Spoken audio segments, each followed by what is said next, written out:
So many people attribute the business world to a game of sport, and it is exactly that.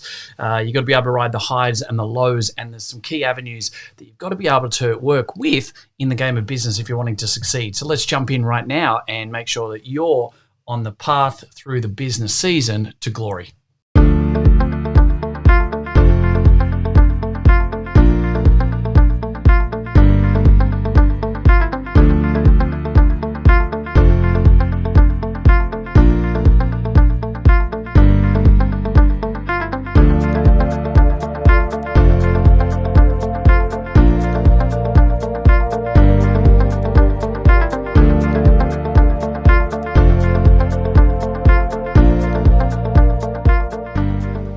For many of us, we've had backgrounds in sport, maybe from different levels. Maybe it's a really competitive level. Myself, I've been in Australian swimming teams, and in more recent times, albeit 15 years ago, Australian triathlon and Ironman teams, etc.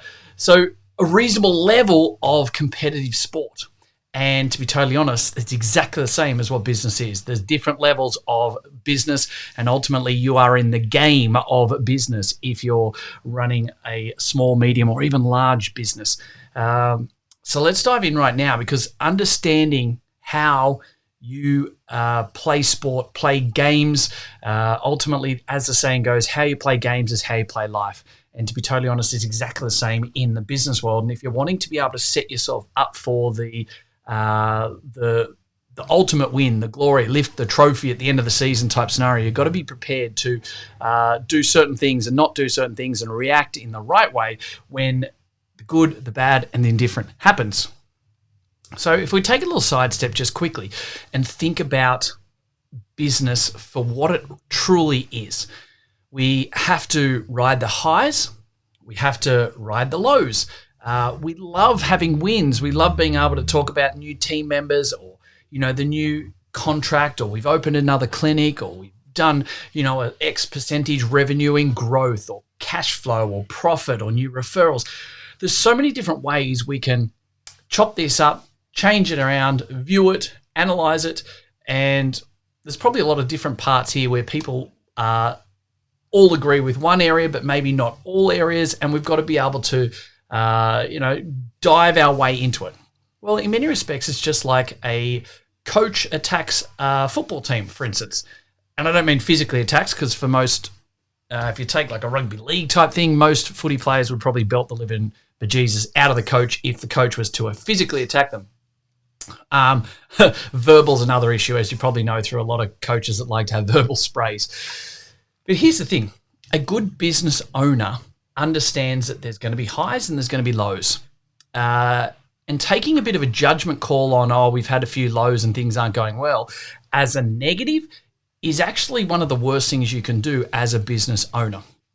What actually stimulated this podcast for me was I was chatting to one of our longer term clients probably about 2 hours ago now. And I was going to use his name there. Let's pick a random name. Ryan. Let's go with Ryan. So I was chatting with Ryan earlier today. Fictitious name, but 110% completely true story from about 2 hours ago. So Ryan has been working with us for about 2.5 years now. And literally it took him 2 or 3 months to really get into the flow and the fold. We had to work a lot with his mindset. We had to work a lot with how he saw his business. We had to get a lot of systems in place, a lot of marketing, set things in place. And within literally about 3 or 4 months, we started to have a significant amount of leverage, a huge amount of growth. And we actually worked, it was about 12 or 14 months we worked with him, and we started to get huge amounts of growth. Now, the true story is it's about 16 months into that journey, we had doubled his business.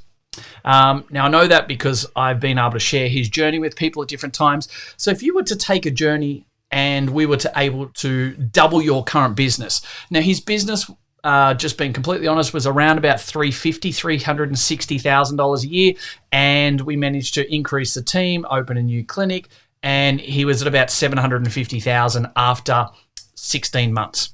So when you actually look at that scenario, for a very short amount of time, and a very short amount of, financial investment as well, he's been able to not only double his business, but his overall profit is huge. He's been able to take a massive step back with his business. So he's not having to do, he's only doing a handful of hours a week as a practitioner, and that's purely out of choice.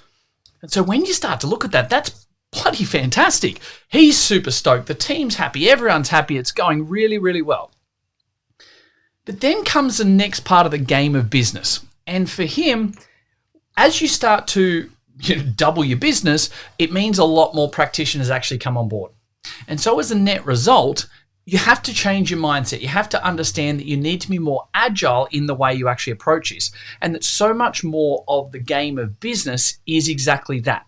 It's about a game where you have to start better managing people, and you start to have to understand that the longer you're in business and the bigger your business is, the more you have to get better at communication, the more your role towards people and with people is going to change, the more you have to deal with HR complications.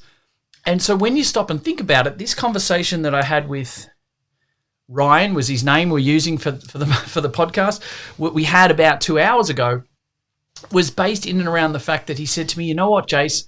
He goes, like literally the first year and a half was all about growing the business, getting more clients, putting the right leverage in place, getting all the marketing. And I'm sitting there on the call today going, yeah, that's right. Yep. And we did. And he goes, oh, absolutely. We doubled the business in 16 months or more than doubled it. And I'm like, yep. And so we went through this, and then he stopped and he said, and you know what? The last 6 to 8 months has all been about now spending more time and investing more time and energy into the actual team and weeding out those that aren't sort of 100% perfect with our vision and where the business is going, and starting to understand the intricacies around having to be able to constantly just work more with the team and not so much on the actual growth side of revenue and profits and marketing. And I sat back and I was like, you know what? You're actually really starting to grow as a business owner. You're really starting to understand the journey. And when you stop and think about this, is why I said it's about the game of business, is because this reigns true. You will always go through a period of time where you need growth and you need clients and referrals. You'll need a different marketing strategy, a new marketing strategy. You will need to work on time and leverage and the strategy. And that's like going up a set of stairs. It's the lift up on the actual stairs, the vertical part going up. And you need that growth. You need more cash flow. You need revenues and profits and all those type of scenarios. But there will be coming a time in your future, and it might be very soon, because the longer you've been growing steeply, the sooner it is coming to where you're going to have that plateau, that leveling out of the step. And that part is built all in and around working on the consolidation systems, creating more leverage, working with the team, getting more onboarding happening. And you have to be comfortable with the uncomfortable situation of knowing that you might not see as much growth financially in the business during that time. And for many people, you're actually going to maybe have a bit of a downsize in many respects, right? It's the fact that all of a sudden you've got 10 team members and you realize that that team member that's been with you for 2 or 3 years or maybe 12 months, whatever it is, isn't really the right person to be in that position. Or the person that's there that's maybe a permanent part-time and this other person over here that's casual, maybe those two people aren't really the right fit. And we need to start to jostle some people around on the bus. So we have the right people on the bus, but the right people on the right seats as well. Now, when we start to do that, quite often that will instigate people wanting to leave. And that is where you need to understand that that's not a bad thing for your team moving forward. Yes, it might mean, and for Ryan, sorry, I keep getting the made-up name we're using. For this client of mine, Ryan, Steve, Adam, whatever we want to call him, is in that situation right now where it's one of their permanent part-timers who's doing about 25 odd hours a week, and it's one of the casuals that was working almost a full-time load as a casual anyway about 2 months ago, that we've had to move on. And it's not that we've deliberately tried to move them on, but by doing certain actions within the business and moving the team and the business forward as we have, it's created a bit of misalignment where they've come to him and said, look, I need to resign and move on, etc. Now, initially, most people go, oh, no, we can't reduce our team. We can't do this because we can't see as many clients and this and that. But in actual fact, it's the best thing for you as a business moving forward because it's a game. You have to understand, just like a game of football, you're going to have people that you need to drop back to reserve grade. All right. And that's how you got to see it. You got to drop people out of the team and get them to earn their place back in. They need to be able to step up. We need to be constantly working with our team to have better skill sets, to be able to work different set plays, for instance. You've got to pull the forwards and the backs aside and talk about different KPIs. Like for the forwards, it's all about post-contact meters, breaking tackles, offloads, etc. But for the backs in rugby league or rugby union, it's more about the meters gained with the ball, how many line breaks they can make, tries and try assists and things like that. So there's different metrics and different key performance activities that you're going to work on, coach, instruct, etc. And it's the same as business. You need to do that with all of your team members in that avenue as well. And some of the time, to win the premiership at the end of the year, win the title, you have to be prepared to have someone that might be out for the season with a season injury, an ACL, and they're out. That's the person that's going to resign. Maybe it's an avenue where you have to drop someone out of the team. A couple of football teams did it on the weekend, and they've moved even what was previously maybe one of their star players into reserve grade and make them fight back into that position. And if they don't and they want to change their contract or change clubs, that's completely fine because they're not the right person for you and the business to be able to move forward with over time to win the premiership. And so here's the perfect example. Just when you feel that you're going to go, that you're going backwards or someone resigns, the reason why it's so related to the game itself or sport itself is all football teams, for instance, have losses. No matter how good they are, no matter how much they gain, everyone knows that the more wins you have in a row, the closer you are to your next loss. And that's the same thing. The longer you go in business without having, say, a team member leave, the closer you are to having a team member leave. And I've gone through this recently myself. It's been over 3 years since someone has left our team. On average, my private clinic, we have a practitioner stay for 3.8 years on average. That's bloody amazing, right? We can take someone who, a new grad that might be with us for 3 or 4 years at least. We've got other people. I've got people on long service leave at the moment that have been with us for 11 years. And so I'm super proud of that. Yes, there's some challenges and financial implications around that, but that's amazing to have team members having so much growth and scale and impact that they are going to be with you for 5 or 6 years, 10 years, 12 years type scenario. And so again, that's like the game of sport. Some people are a one club person. Others want to jump around all the time.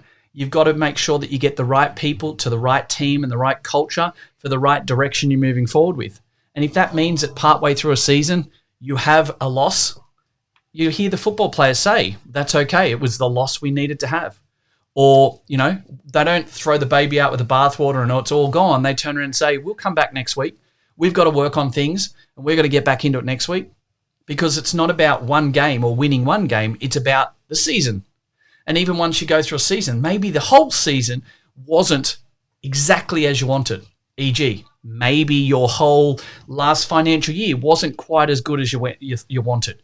You set a benchmark to make the grand final or to make $100,000 profit, and you only got 60. You only got to the semifinals. But it becomes then your mentality is it's a building year. We had new people on board. We got, new skill sets. We were trying different things. We're in a development phase. It's exactly the same as what we do in business. And so we start to then go, right, well, this is what we did last year. This is what went well. This is what didn't go quite so well. Now, what are we going to do next year? What are we doing next quarter? Same as a football team. It's a development year. We're actually going for next season. And then one season turns into 2 seasons, which turns into someone's career or a 3 or 4 year contract before they might go elsewhere. And so think about it this way. Your business is just like the game of sport. It is a game. You've got to understand that you're going to go up the stair and grow, but you're also going to have to consolidate the team and the culture and the leverage. And you know what? Someone might actually choose to leave because of you going, and that's okay. Maybe it's a short time period where you do have to drop a little bit of revenue or a little bit of potential growth, etc. That's completely fine. Understand it for what it is. Know it. It's just like having that loss in round 6 of the season.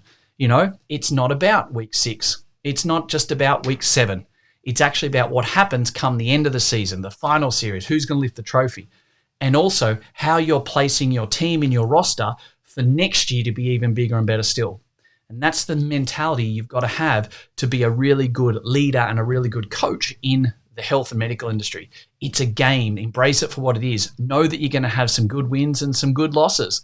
Understand it for what it is. Play the game. Have that mentality that's going to drive your thirst for your past competitive sporting background, for instance. And that's the best way for you to get ahead and know exactly where your mindset needs to be to ultimately win the game of business in our industry. I'll talk to you again very soon. Hey guys, thank you very much for listening to another episode of the Profitable Practice Podcast. I would love nothing more than for you to be able to leave a review. I get so much joy out of listening and reading the amazing things that you guys say about this. So please subscribe to our channel, leave a review, and share it with your friends. Let's get some more fantastic information out there so all of us can grow the industry together. Cheers for now.